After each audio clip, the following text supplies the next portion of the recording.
tiger, iconic symbol of the wild, and an apex predator that we fear and admire.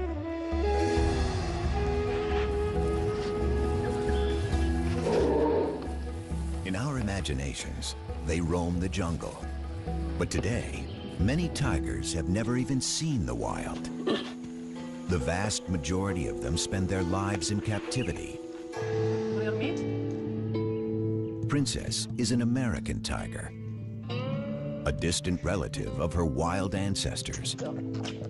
She doesn't even know how to hunt.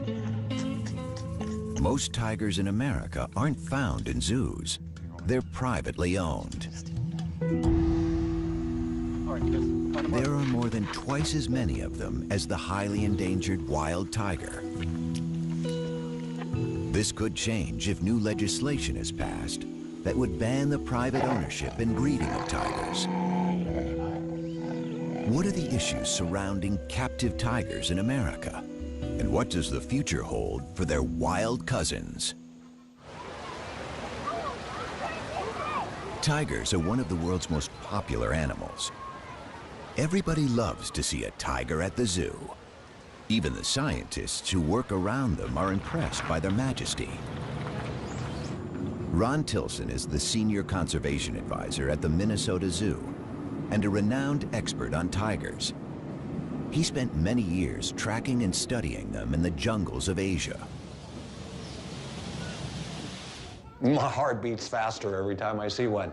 Yeah, there is, it's because everything, they represent everything. They are the icon of Asian wilderness. They are the most powerful cat, the largest cat.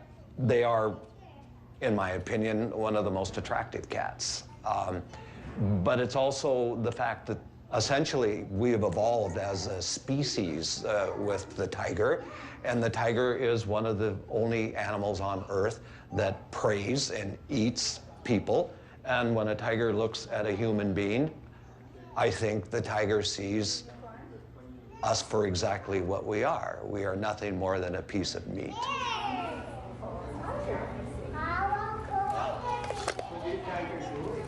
The tiger and the power it represents has always fascinated us.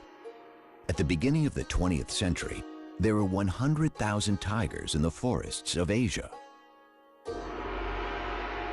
The first tigers came to America as entertainers. Before zoos and circuses attempted to control their breeding, surplus animals found their way into private hands. Soon, everyone from the rich and famous to companies and sports teams wanted a piece of the big cat. For some Americans, like the character of Tony Montana in the movie Scarface, owning a tiger became a symbol of success.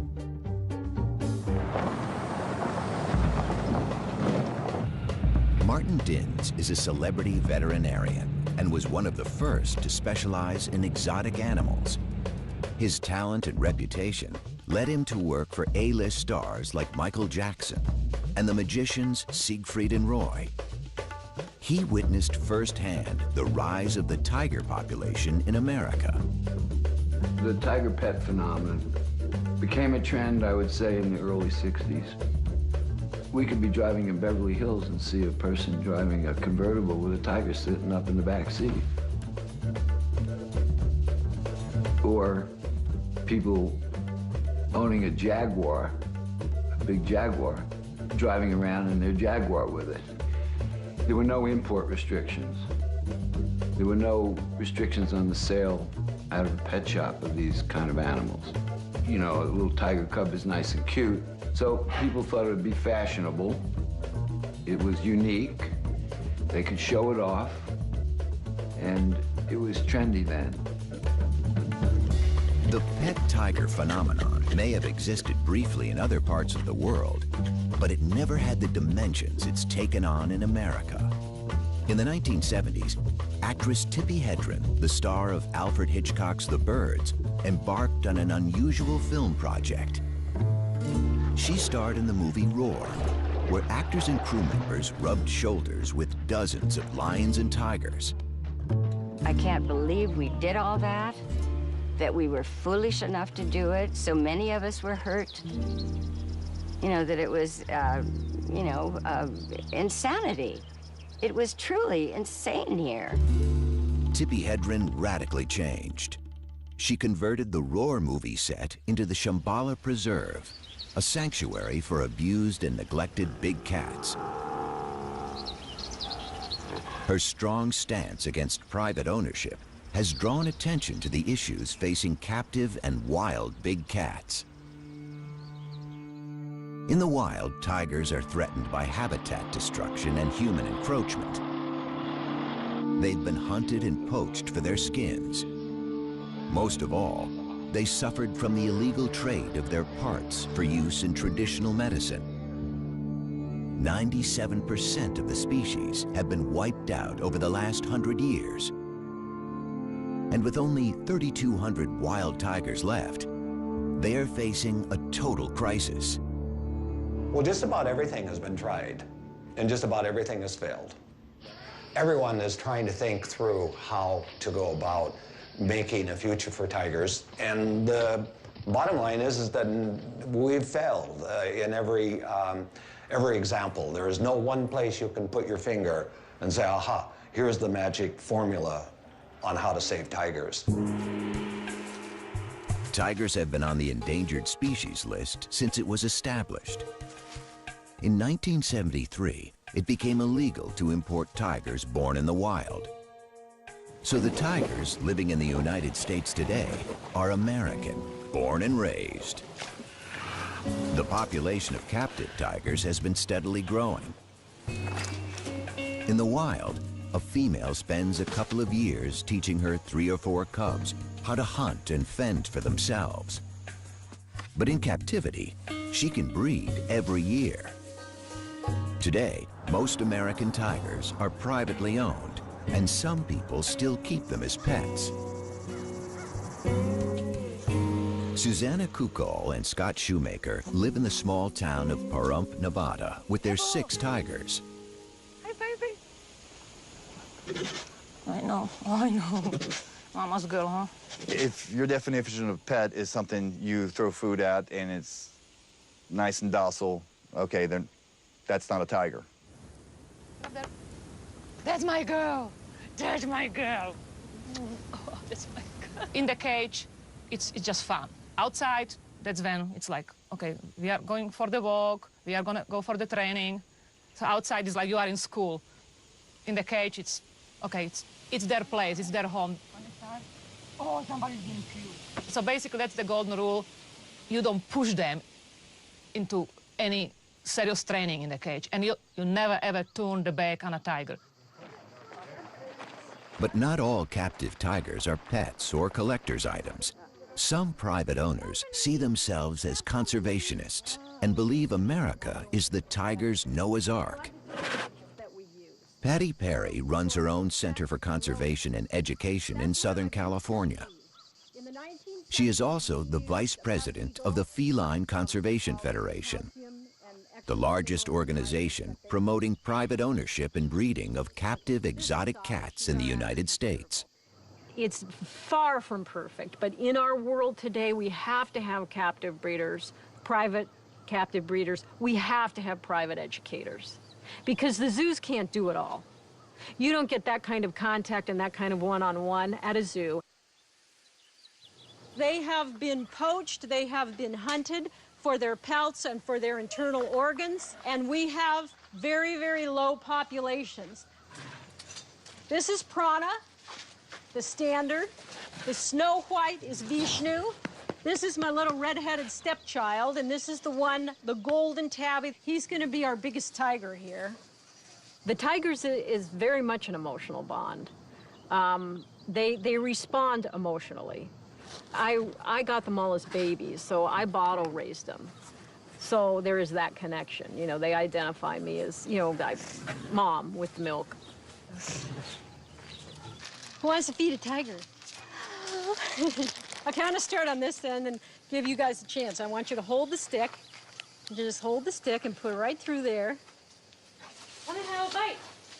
Okay, who's next? These cats, being 6 generations, you know, captive bred, and their, you know, their primary contact being human beings are not going to be the same as a cat that's in the wild. It's a completely different animal. But will they ever be domesticated? No. They're wild animals. The wild nature of tigers is seen even among those in captivity. In 2003, famous Las Vegas entertainer Roy Horn was mauled during a performance by one of his beloved tigers. The tiger just grabs him, like, let's be right around here in this area, grabs him, like, just locks on him, picks him up, and just drags him. We just heard all this commotion behind the curtain, and you could hear. It reminded everyone that even trained tigers are unpredictable and dangerous. For 40 years, those guys did 2 to 3 shows a day. In the beginning, 7 days a week. That's a lot of exposure to a tiger. If you fall down in front of one of these big cats, and especially with tigers, they're gonna carry you off, regardless of what your relationship is with them. He's got a thing for me, Patty. I know, he does. In my career as a zoological veterinarian, I've worked the gamut of facilities and owners that have tigers. There's the zoos, there's the circuses, there's the private collectors. And years ago, there were a lot more of the illicit owners of these animals. But I've worked for all of them, and I don't discriminate. I have done the best I can to discourage breeding by unqualified individuals. But I took an oath, and is it my business to say, no, I'm not going to treat this tiger because you own it privately? That's on the other side of medicine for me. Lisa Ann Takansnick is an attorney in Washington, D.C. Her organization, the Wildcat Conservation Legal Aid Society, is trying to determine the exact number of privately owned tigers. Hey, I'm calling to follow up with you on the tiger research. You were going to finalize some of the numbers for which state are you still working on? What are we looking at? Alabama? The actual number of tigers in the United States is still a matter of speculation. But the enforcement of laws already in place is problematic. Legislation varies from state to state. At the federal level, the Department of Agriculture and the Department of Interior both enforce different laws affecting tigers. There is no single government body responsible for tiger welfare. Well, we don't really know how many tigers are held captive in the United States. It's a very good question because estimates tend to go all over. Some say there's 5,000 cats in captivity, tigers. Some say there's up to 10. The problem with the numbering system is that the 2 federal agencies that are there to enforce our Endangered Species Act and the Animal Welfare Act don't know how many tigers are out there, which is very troubling because we need to get a handle on the number of cats. As hard as it is to imagine, big cats can be found everywhere, even on the 5th floor of an apartment building in the heart of New York City, like on an October day in 2003. This police video shows Ming, a full-grown 325-pound tiger, left home alone by its owner in Unit 5E of a Harlem apartment building.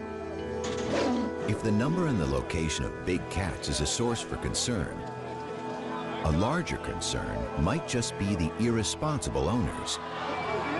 Screening for them remains difficult. In 2005, near the Ronald Reagan Presidential Library in Moore Park, a stunning example of human-tiger conflict occurred.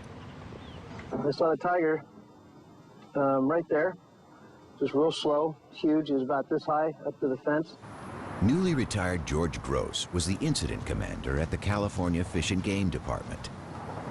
For more than 3 weeks, he chased a tiger on the loose in a residential area. He got no help from the cat's owner, and on a February morning, he had a difficult decision to make. Basically, this was like a city living in fear for a month because somewhere there was this large tiger running around in their neighborhood. We didn't see it for quite a while, but we knew it was in here.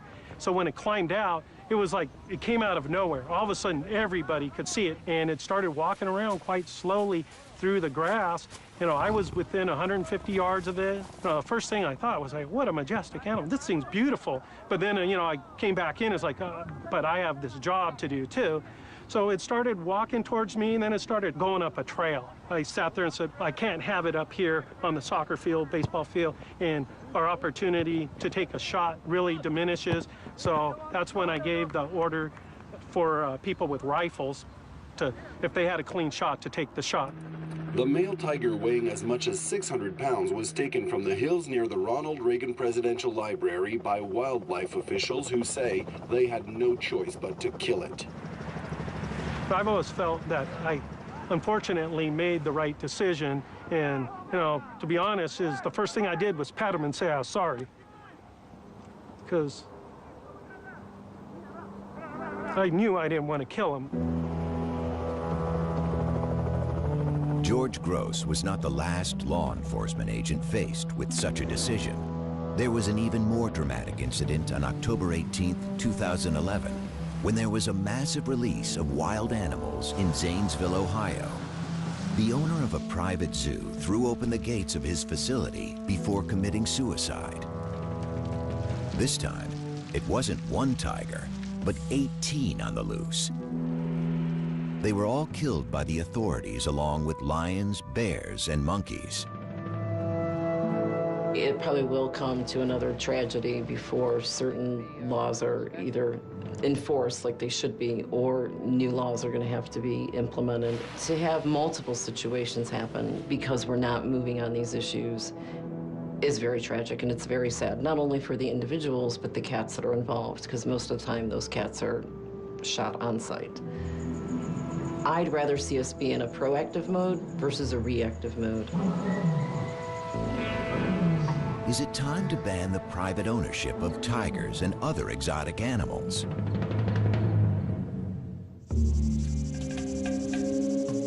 "26 states banned the private ownership of tigers, but in many states, it's still legal to own and breed them if you have a permit. Stories of tiger cubs sold at swap meets or on the internet are galvanizing the movement to ban private ownership of big cats. And in Washington, a political and legal battle is underway. People can't believe that these animals are still being born to be sold as pets. And you can get them for any amount of money if you're foolish enough to pay. And when you see those little cubs, they're cute. But by the time they're 7 months old, they are tearing up your house and taking a pretty good chunk out of you, because they don't have a 400-pound mom to say, knock it off, nor do they have any siblings with whom to play. So you become the sibling, and they're tough. You're dealing with an apex predator. They are top of the food chain, one of 4 of the most dangerous animals in the world. And yet our government says that's okay, and they will even give a permit to have these apex killers in somebody's backyard. It's very wrong. Tippi Hedren decided that something needed to be done and contacted her congressman. She successfully proposed a new law to prevent taking big cats across state lines, but this was just the beginning. So I took a bill to Washington in 2003. It was simply to stop these animals moving from one state to another. And it took 2 years. It was called the Captive Wildlife Safety Act. It was sort of a precursor to the bill that I am ultimately, my goal is to have a bill that will stop the breeding of all of these animals to be sold as a pet or for financial gain. Tippi Hedren isn't alone in her quest to end the private ownership and breeding of tigers. Conservation organizations fear that the captive population of American tigers could contribute to the lucrative global trade in tiger parts for traditional medicines. For now, tiger farms in China and poaching are the main source of parts. To have a state law, and we have 50 states, banning breeding of tigers in captivity would be too problematic. And it's easier to make it a federal regulation. Then we don't have 50 different laws that could have as many different exemptions, so it's easier to do it at the federal level. The private ban is really focused on going after the individuals or these backyard breeders that are sort of out of the radar. Many private owners who have all their permits believe they have every right to keep tigers. Well, the possibility of a federal ban would be a nightmare. There are more and more and more restrictions all the time. All the time. More and more regulations and more restrictions. You have to, again, you have to be organized. You have to have lobbyists. You have to present your side of it to the right people. It's a political thing. It's a money thing. The organizations pushing for the ban are also concerned about tiger welfare. Even federal agencies have set very low standards of care.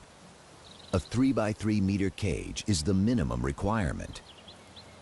Tammy Tees manages the Wildcat Sanctuary in Minnesota. She has heard countless stories of abused animals and careless owners. Most of the animals, including the tigers at the sanctuary, come from people who think a tiger would make a good pet. We hear all the stories. It got aggressive. It turned on me. I can't find vet care. I lost my homeowner's insurance. You know, I didn't know it'd get this big. I didn't know it'd eat this much. And we tell people a wild animal is not a pet, and it never should be kept as one. Titan behind me, that tiger was illegally owned and should have been seized under the state law. Had he been seized prior to that, his owner would still be alive today.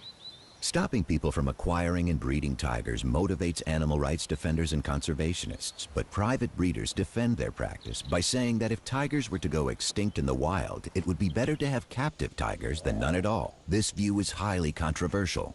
My question is, if you ban these animals, we can no longer keep and breed them, so they will be extinct in captivity. Now they go extinct in the wild. What have you accomplished? You kill the species.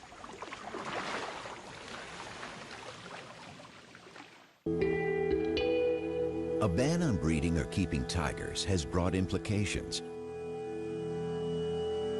While the United States looks to control unregulated breeding of tigers by private owners, across the world, extraordinary efforts are being made to save tigers in the wild. For Ron Tilson, zoo tigers represent a backup for the wild population. He has been the coordinator of the Tiger Species Survival Plan, designed to maintain healthy and genetically diverse tigers. In the zoo world, we try and have what we call a hands-off management. That means let's not touch tigers, let's not play with tigers, let's consider them really quite dangerous. For the longest time, I refused to even call a tiger by a name. I'm not particularly fond of house names. To me, they're numbers. They're a stud book number, and I see a tiger more as a collection of genes. And what I'm concerned about is the future, way down the line, that these animals still maintain their tigerness.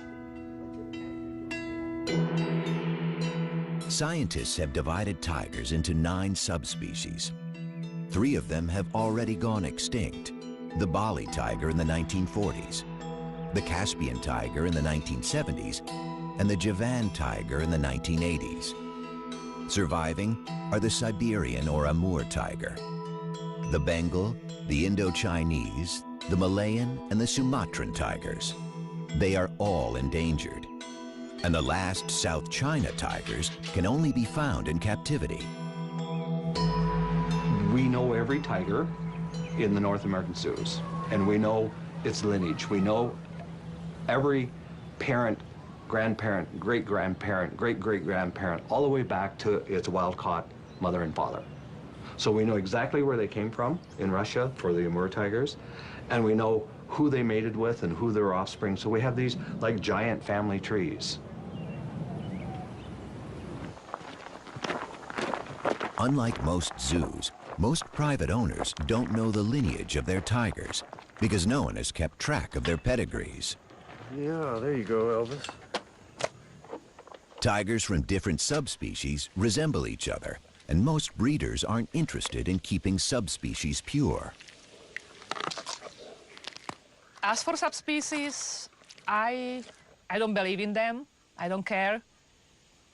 And some of them might have more Bengal blood in them because some of them don't actually grow the big, thick fur in winter. Some of them do, so I know they have a lot of Siberian blood with them. The white tiger is the best example of breeding for looks. Loved for its striking appearance, it's not a subspecies, but a color morph, the result of a recessive gene that causes 1 in every 10,000 tigers to be born white. White tigers are almost non-existent in the wild, but they are often bred in captivity. This has made them highly inbred and more susceptible to health problems. And that's not the only consequence of private ownership. People notice that many tigers in captivity might be bigger than in the wild, because in the wild you need to stay athletic to catch prey. In captivity, they get their food served basically on a silver platter. And one of the reasons many tigers in captivity are huge, they are simply fat, they are obese, not good for their liver. A lot of the stuff American tigers are fed, it's basically stuff we eat, it's from supermarket. Some of the meat might have some hormones in them. The other theory is some breeders might selectively breed for bigger size because it looks impressive on display. Huge tiger, it looks more impressive than small tiger. Might be simply because they just don't exercise as much as the ones in the wild, because any cat, even in the wild, if they don't have to move, they don't move, they sleep. The scientific community has labeled these tigers as generic. They look like tigers, but are they really?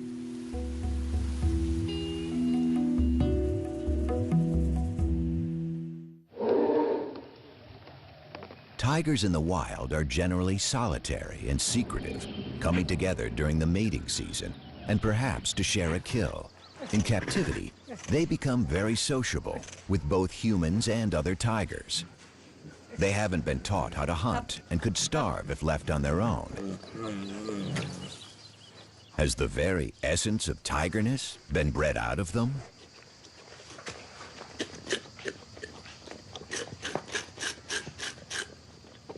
What we do know about subspecies, legitimate subspecies, is that we know what their genetic makeup is according to molecular biology.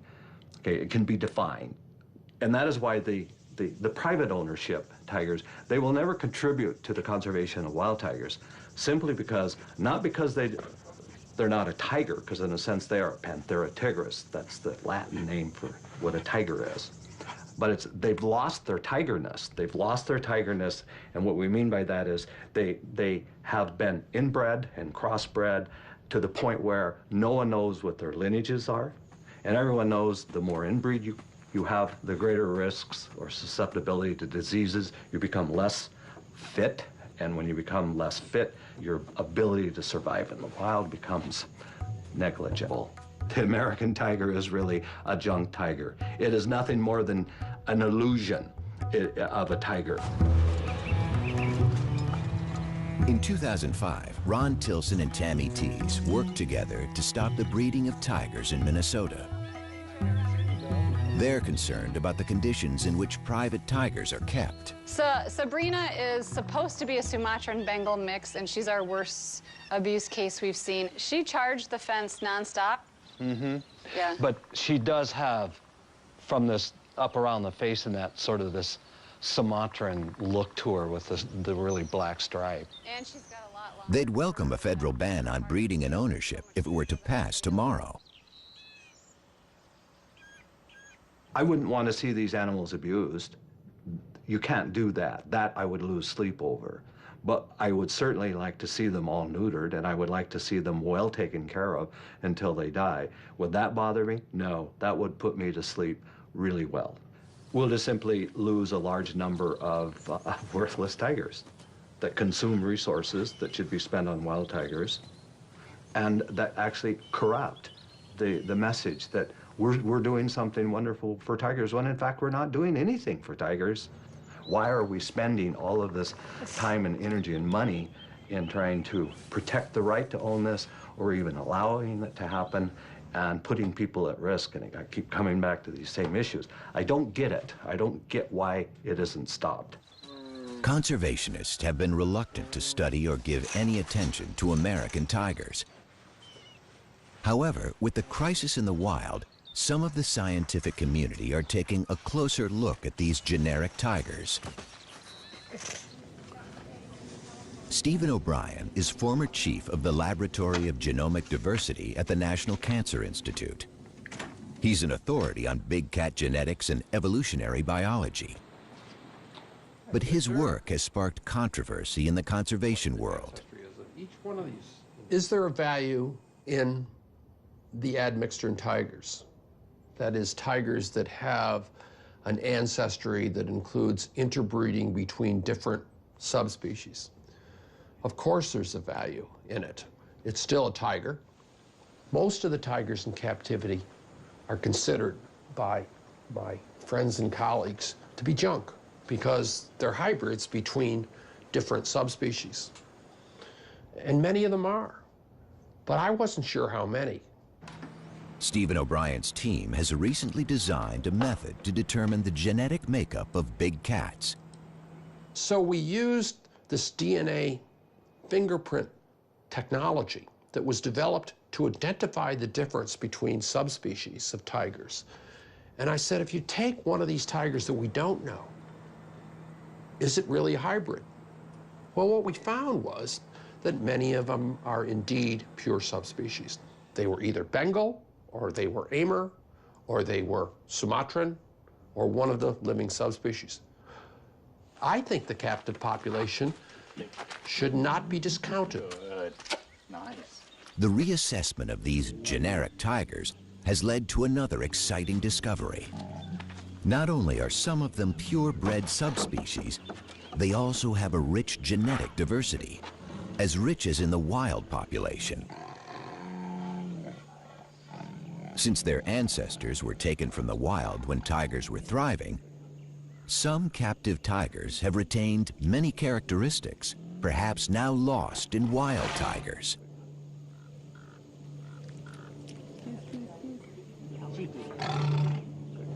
Tiger conservationists have been quick to point out that the sample studied by Stephen O'Brien did not include a significant number of backyard-bred tigers. Still, he believes that each tiger counts. My personal feeling about it is we're backing up a tiger population in the wild that is not doing very well. And to tell you the truth, I'd rather have the animal alive in a few hundred years than simply lose it by exterminating all the captive animals, which is, one solution. Maybe that's not a reasonable thing. I realize not everybody agrees with that, but I really think that, when evolution creates a species as magnificent as the tiger, it only does it once, and if you lose it, it's not going to come back. It seems that some captive tigers could play a role in the survival of the species. But what about privately owned American tigers? Will they be around long enough to be part of the solution? The wild tiger population was almost 10,000 in 1990. 20 years later, there are only about 3,000 animals left, and they are vanishing faster than ever. When I first moved into this office 25 years ago, I had this big concrete wall and I wondered what I wanted to put on it. And it came to me, why don't I have the covers of magazines that are focusing on tiger issues? It starts back here, The New Scientist. Does the tiger have a future? That's what we're talking about right now. Too Late for Tigers in Wildlife Conservation magazine. Doomed, cover of Time magazine. The Last Tigers. Initially, I thought they were very interesting because it gave me a focus. But what happened was that this message just became such a common message. It's a little bit like the sky is falling down, the sky is falling down, and after a while, no one hears you calling.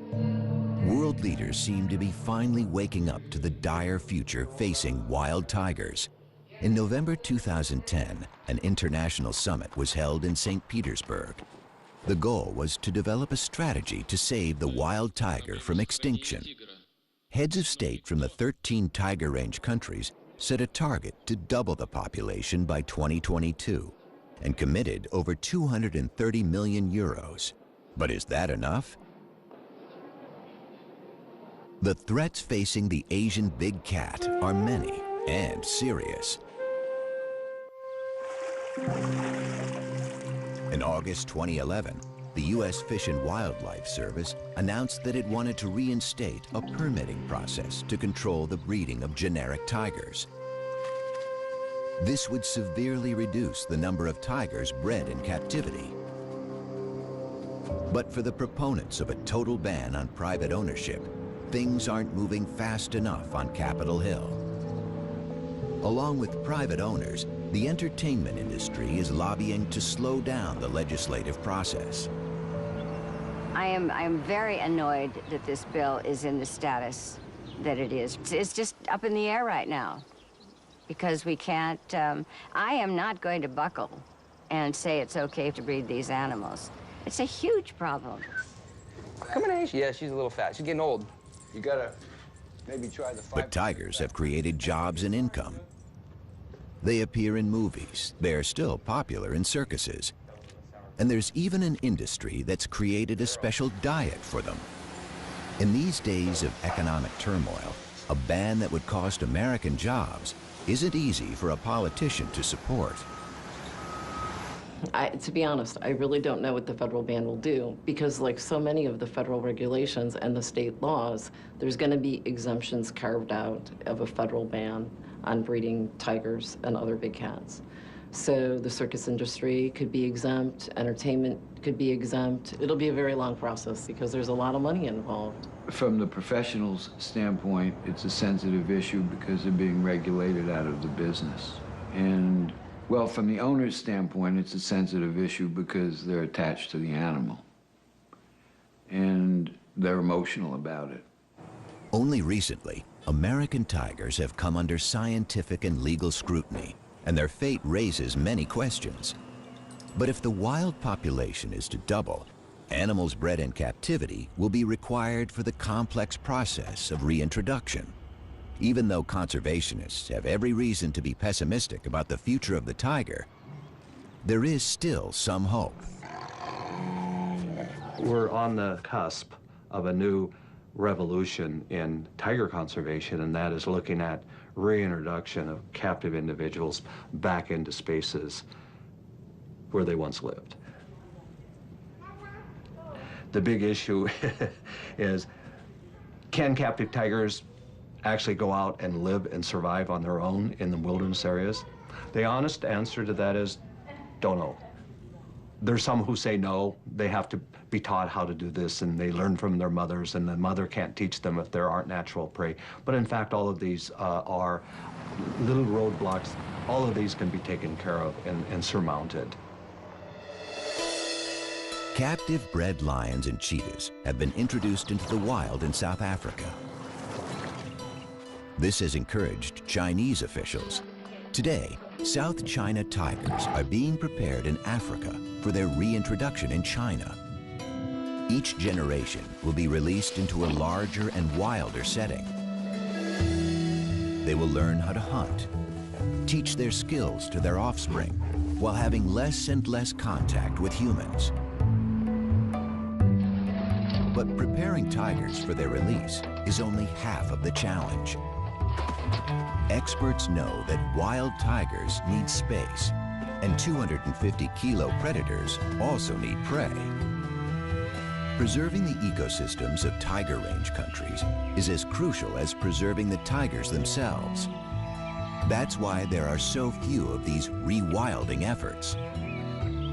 We need some new ideas if we're going to really realize the prediction of the St. Petersburg summit to double tigers in the wild.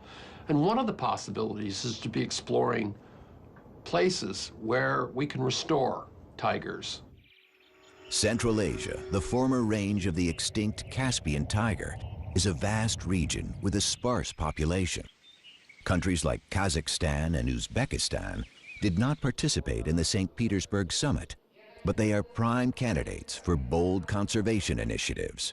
It's a habitat area which is very low in human density, which is important for reintroduction of tigers, which has the potential of being homes for tigers from different parts of the world. There are conservationists in these areas that I think, in fact, I know, would be very interested in hosting tiger reconstitution or reintroduction in those regions. For these programs to work, more tigers will be needed. The fate of thousands of privately owned tigers is being debated by scientists, lawyers, and politicians. So far, no one has asked for any of these tigers to be shipped overseas. Princess, look at mommy. Princess. There she is. Will the American tiger have the chance to play a role in the future of the species? That has yet to be determined. But perhaps one day, an American-born tiger will be set free to join its wild cousins.